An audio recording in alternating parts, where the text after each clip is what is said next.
Okay, we are live right now. Let me just check. Do a 30-second countdown. See if we are live.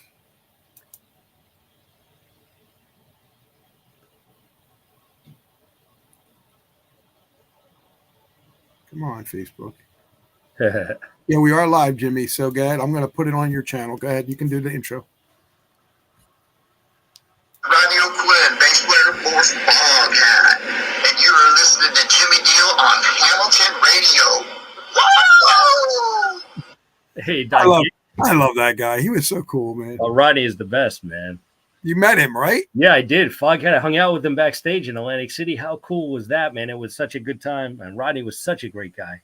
Yeah, I know. He was like, you guys got to come. You guys got to come. Yeah, he was. They were looking for you. They're like, where is he? I'm like, he couldn't make. I said, he had stuff going on, but they were looking for you. So hey, everybody! I just want to let you know that we haven't done this in a while, but we're actually doing a special show tonight for Jim Suhler and Bud Whittington, I believe his name is. Yep. From Texas Scratch.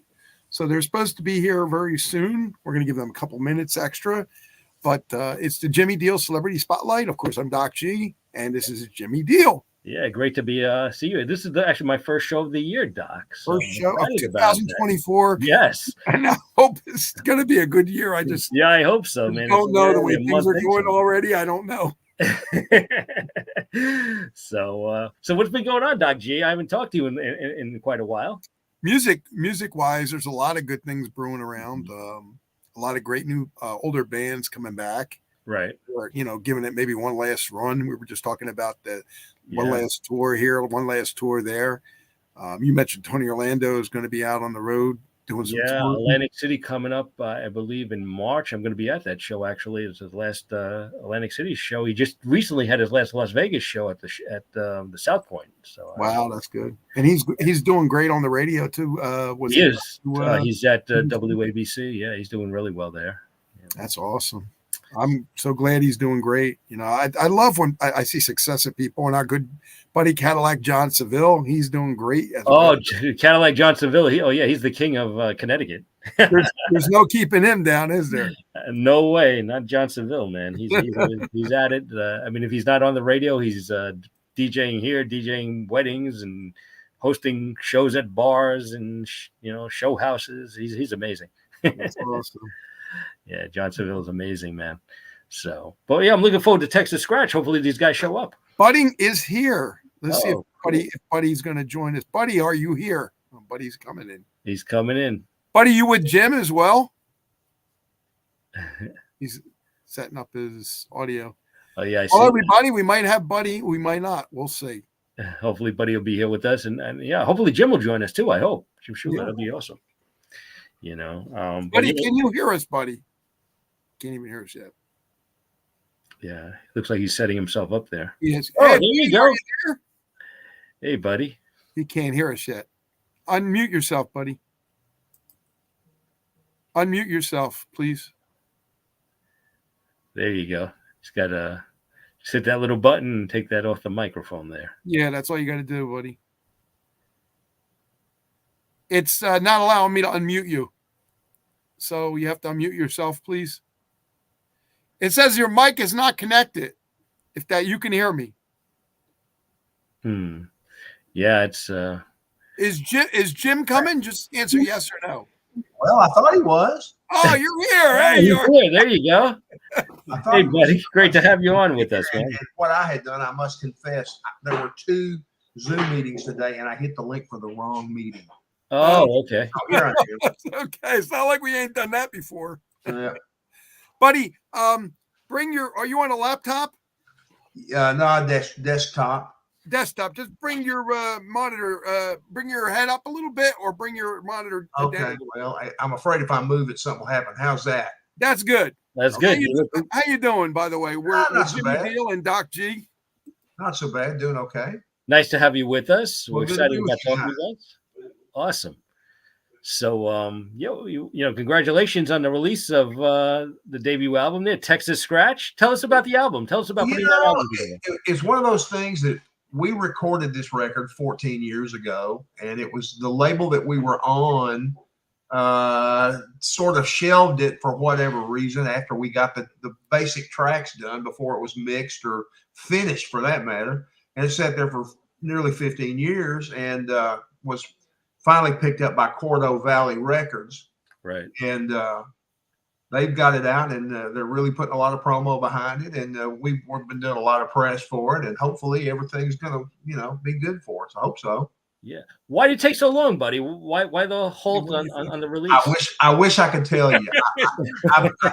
I think possibly that there was some funding issues after we got it in the middle, in the heat of battle. I think they might have lost funding on it. Mm-hmm. Okay.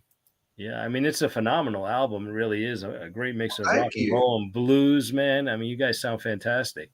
Well, we don't really know how to do anything else, but that kind of stuff, And Jim Suhler is local with me in Dallas, and right. And we jumped in his van one night and took off for Dover, New Jersey, right. And took us a good while to get there at the Showplace Studio with Ben Elliott at the helm there. And Ben has passed on since then, as has our bass player Nathaniel Peterson.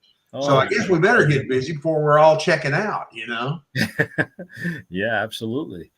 It came together when it first started up was in New York City, right? Did somebody in New York City with Arnie Goodman? Yeah. Arnie Goodman, and Arnie, I believe his label was Blue Storm Music, and he also had something going with our other guitar compadre, Vince Converse. Mm-hmm. And Vince was up there working when we got to New Jersey, and he had already started on one of the tunes. And we just, we came in, everybody, we just had a little powwow and sat around and showed each other what we had brought for, to record. And, it in 4 days, we had the basics done. I mean, we weren't by any means finished with it, but we did have the biggest part of the work done on the tracks, Right.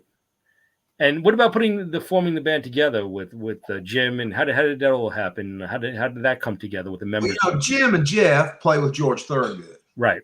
And I had played with John Mayall, and we used to see each other on the road on shows, Mm-hmm. And I've been playing off and on with Jim for a long time. We've known each other for a long time, and it just worked out that I think Arnie Goodman it was more or less his idea to hook us up with Vince. And just do a Texas Trios album. And I have a song on the album called Texas Trios that I had worked on. I love that song, by the way. Well, thank you. Yes, great song. It was one of those things that just kind of came to me, and I thought this if we do get to do this will be a good one to have, Right. And everybody brought 2 or 3 songs. I think I brought 2 originals and a cover from John Nitzinger here in Fort Worth called Louisiana Cockfight. Right. It was a big regional record for him in 1972. He was on Capitol Records back then, and I was sitting here 16 years old going, how does a guy from Fort Worth, Texas wind up on Capitol Records, the same label the Beatles are? Yeah. So I know, Jim had like 4 songs that he wrote actually for the record as well, right?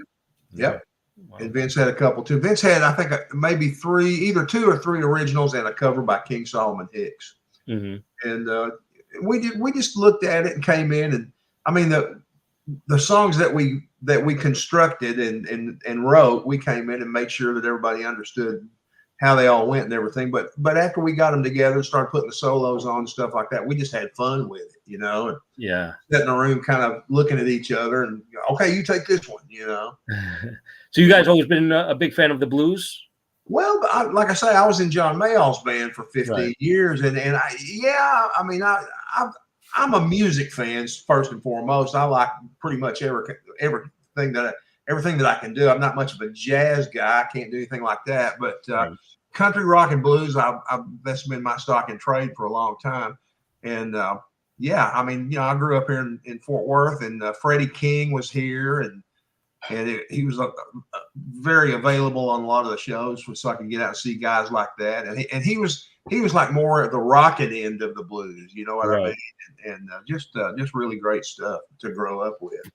Now the Texas blues is a little bit different though than the Mississippi and the Memphis blues, right? It's not. Well, I would say so. And like I say, I mean, you got Lightning Hopkins and Mance Lipscomb and all the old guys that were, like kind of, I don't want to say Delta blues, but old blues, like acoustic blues. And then like when Freddie showed up and started doing his thing, he came at it with more of a rock and roll attitude, So awesome. Where did the name Texas Scratch come from? That's a question that I'm going to try to answer as best I can. I have a song called "I Got the Itch, but I Ain't Got the Scratch." And Arnie asked me one time, he said, "So can we call this Texas Scratch?" And I was going, "Well, I guess so, but why would you, And he said, "Well," he goes, "Isn't money scratch?" And I said, "Well, I suppose it could be, construed that way. That's just what happened." Right. Oh, there you go. Doc G, what do you have for our guest? Yeah, so buddy, your music is incredible. Let me say that because I play the album all the time. But I love the Texas Trio. That's a great song. Oh, great song. Are the song influences basically like from John Mayall when you were with the band and a lot of the Southern country rock? Yeah. It's just, you can only kind of be the product of all your influences. And we grew up down here listening to ZZ Top and Southern, well, I won't say Southern, I'll say Texas bands. John Netzinger's band, they had a great trio. Right. And there was a band called Black Horse that we listened to a lot with Gary James and John Teague and Paul Middleton, some good friends of ours. And every one of the references in that song are guys that we knew growing up or revered, listened to, Yeah, that's incredible because, and some of the artists that you played with, other than John Mayall, who were some of the great bands that you were with over the years? Well, like I say, I've not been with a lot of great bands. Well, I hadn't played with some great bands, but I hadn't been with any like famous bands besides John. I've done tours with ZZ, and I've done some tours with Peter Green's Splinter Group, and we played on John Mayall's 70th birthday. Wow. In Liverpool. We played a show that Eric Clapton and Mick Taylor joined us on, and that was good fun getting to do something like that, Yeah, because Deborah Bonham is a good friend of ours, and she's doing a big blues festival in the UK. In fact, I just put it up on our website, hamiltonradio.net, and this is a little blip for that. But it's a UK festival for 3 days, and some of the bands are just absolutely blues rock amazing. Awesome. I'd like to see about that. Yeah, but what I'm saying is a lot of people don't think that blues-based rock or country rock is blues-based. So what would you say to somebody and say, wait a minute, this is blues. Led Zeppelin was blues. Leonard Skinner was blues. Well, it all came, it all goes back. That's the start of everything, I think. I mean, jazz is what started there, and it just it's like the British got a hold of it, and my friend calls the British the great re-importers of the blues. My friend Willie Mosley calls it that. I always thought it was pretty funny because Zeppelin came along and they were playing Howlin' Wolf stuff and all the stuff that they did, and I guess they figure they can do it because they got sued over it and paid their money, paid Willie Dixon's family. We paid for it, so we could do it, Wow. Tell us about how long did it take to record the album Texas Scratch? Well, like I say, we were basically done with the tracks on it in 4 days. Oh wow! But like I say, it's sat on the shelf for so long, and then when Jim Suhler got back to Dallas, he started. He had his keyboard player in his Monkey Beat band, Sean Ferris, to come put some Hammond tracks on it, and they put a few background vocals here and there, and it was really pretty finished up, except for just final mixes and when Ben Elliott got a hold of it, he helped us finish it up and get it ready to get out there. And like I say, Kirkiano and Arnie Goodman had started the whole thing, and when Quarto Valley got in there, they just kind of took it the rest of the way. Yeah. Now I know you guys did some festivals. Any plans for any tour? Well, we're hoping. We have a couple of gigs with just Jim and myself and a bass player and a drummer. We have one on Friday in Denison, Texas, and then we have another one on February 24th in Dallas at Poor David's Pub. Right. Hopefully, we will get to take it somewhere a little farther down the road. We'd like to get Jeff Simon, the drummer, involved, and he lives up around Philadelphia, and we'd like to get with him and do a proper trip across the country anyway, and hopefully we'll get to do that. Yeah, I mean, you guys don't get to hang out too often because all you guys are pretty much spread out all over the place. Right. Well, that's what we have to do recently because I think Jim and Jeff are off their Thorogood tour until April, and by the time that hits, they'll be back out on the road nonstop, for probably the whole summer. Oh wow! But we're just doing kind of what we can now, and Vince lives in Denver now, and we don't get up that way too much, but we do want to get together with all three of them, with all three of us, and hopefully Jeff Simon on drums, and the bass player that I work with in my little band here in Fort Worth area, Wayne Six, is the bass player. Oh wow! And just see what we can do with it. Hopefully continue on it and do something else. Yeah, I mean, you mentioned you worked with ZZ Top. What was it like working with those guys on stage? Oh, man, well, like I say, never was on stage with them, but I saw those guys for the first time in 1972 for $2.50, and it just rocked my world. You know what I mean? I was 16 years old, and it really messed me up bad. And just hearing Billy Gibbons at that stage of his playing and everything, he was at the top. They were all at the top of their game. Yeah, and it was really great because they made us. They revered John Mayall for being one of the the guys that the British guys that brought the blues back over, and they made us welcome and on the tour, and just took good care of us. And I honestly hated to give it up. They wanted us to come back in the fall and go to Europe with them. And John's wife was about to have a baby. Mm-hmm. And he said, he said, I have to go home and have the baby and then take my son camping. He goes, so I don't know if we can play with ZZ Top in Europe all summer. And I'm going, oh, please, but it was great while it lasted. Yeah, well, when you guys get back on the road, hope you guys bring the tour to New York and New Jersey. We'd love to have you on this. Oh, yeah, we're right in New Jersey. When you said Dover, New Jersey, that's I would love to get back up that way. We used to play the Bottom Line, and we used to play BB King's all the time. That was such a great venue. I used to love BB King's. Yeah, me too. We had a lot of fun there. And I hope we get to do. I don't know really what's going on. I haven't been up that way in so long. I don't really know what's going on up there now.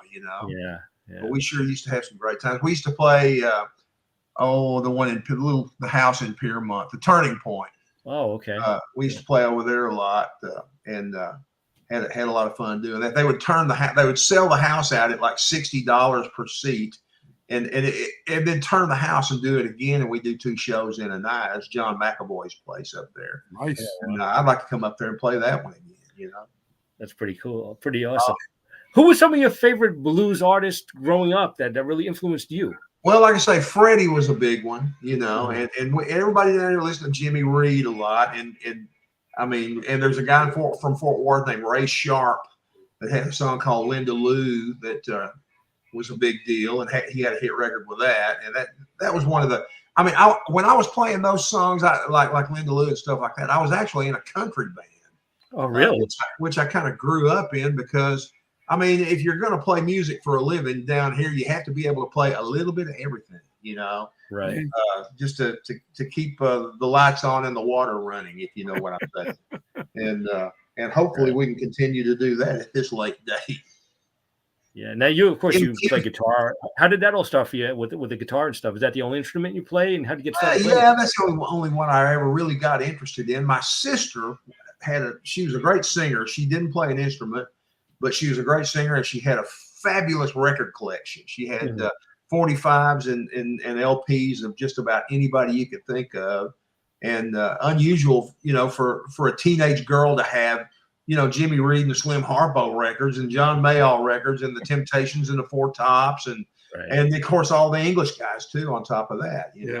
So I picked up a lot from that.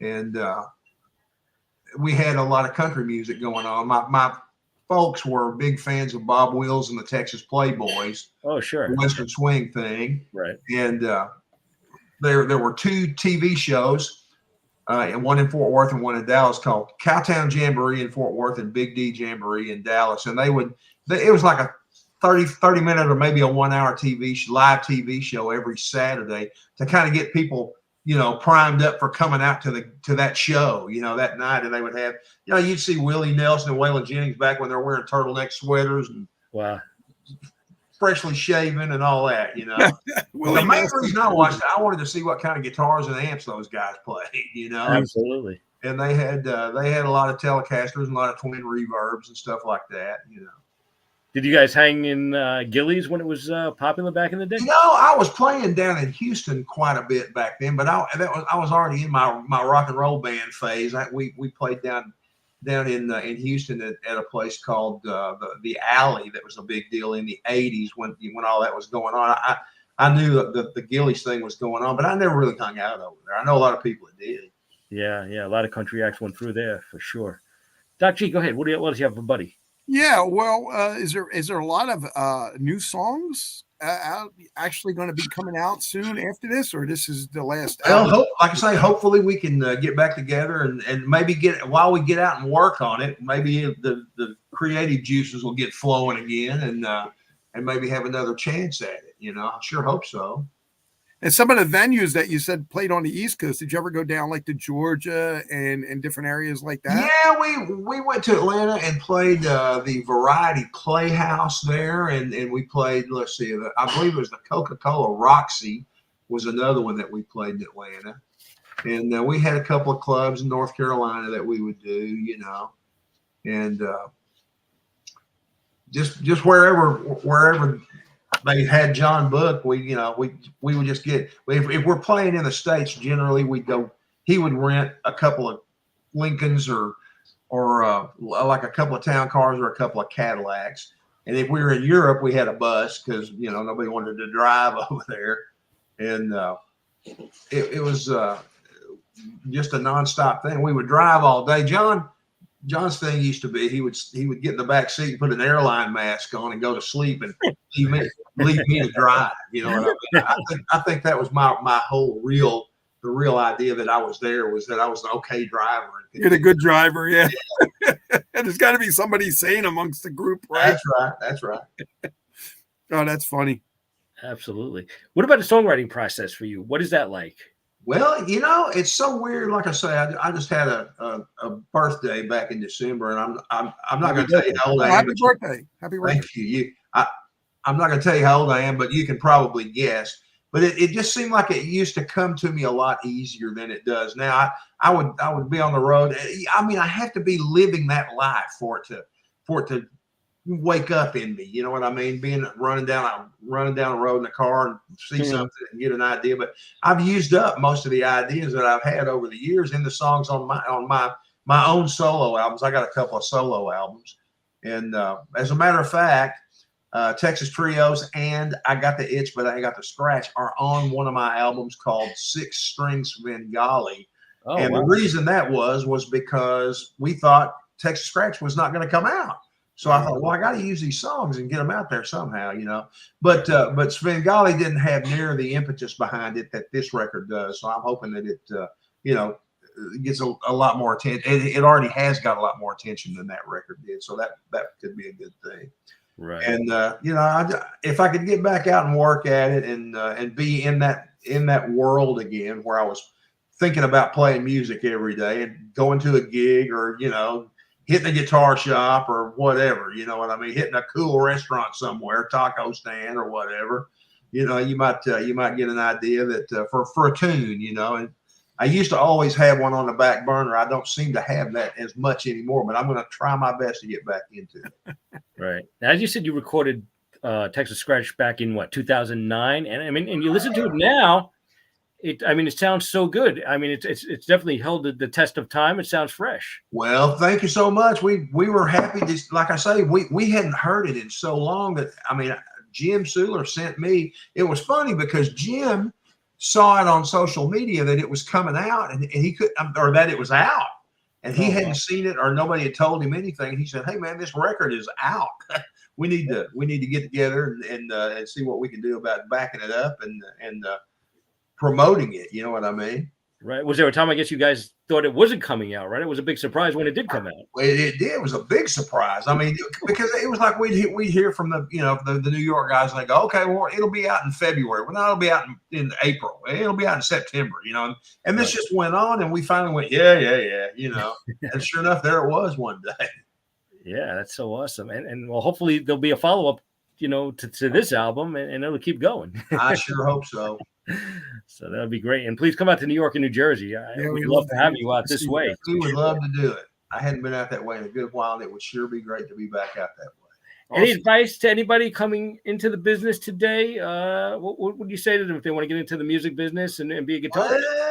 Well, like I say, I'm looking backwards now, and I'm watching all the venues that we all play at locally all close up, and the record business I mean, you can't just go to a record store anymore. You know what I mean? I missed that. Yeah, me too. I mean, you can't. It's new cars don't have even a CD player, and they got a USB port for stick a phone in it. It's amazing. And I suppose that's the way it's going to be for the foreseeable future. But I don't know. I think if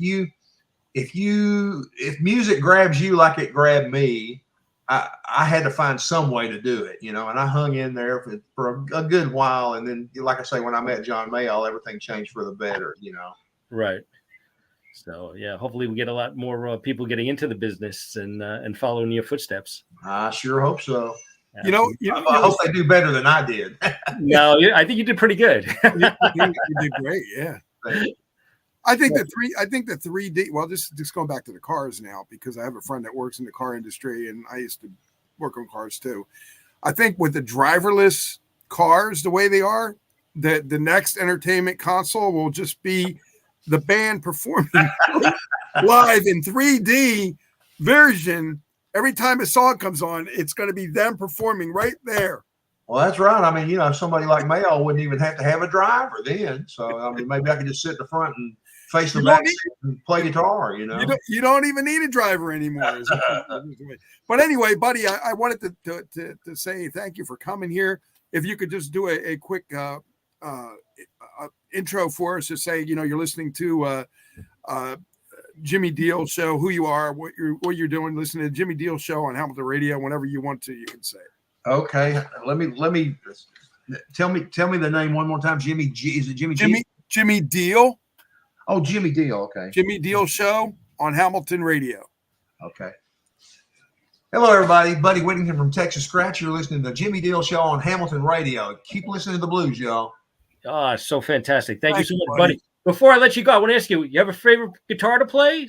Favorite instrument? I've got an old Stratocaster that I like a lot, and it's a 63 that a friend of mine found in a pawn shop here in Fort Worth for $125 back in the 80s sometime. Right. And I'm still playing it. I've had to replace it. It's like Johnny Cash's Cadillac. It's had so many parts, changed on it because they were worn out. It's probably not an old instrument anymore, but it's still a good one.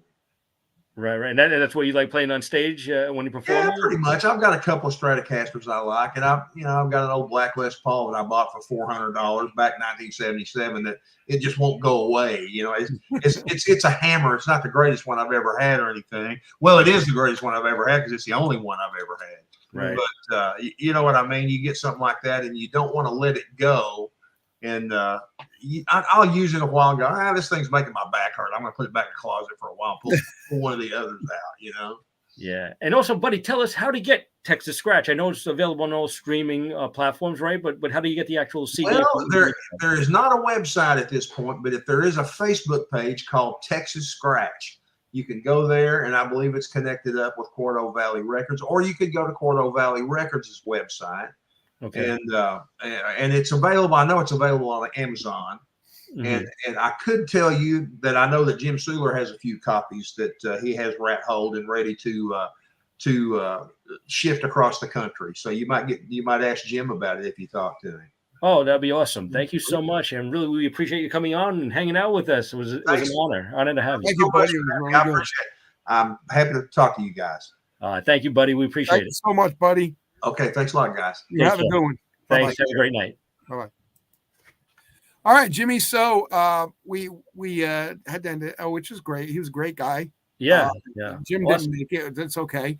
But do you have anybody that might be coming up in the next couple weeks or months? Or well, I'm working on some people, and hopefully maybe the second week of February we might have a special guest. I'll keep you updated on that, who that's going to be. So that's coming up soon. So I will keep everybody posted either on Facebook and here on Hamilton Radio.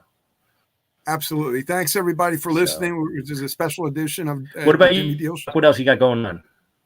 Well, I'm working on some people, but don't know what's going to happen with them soon. We'll see.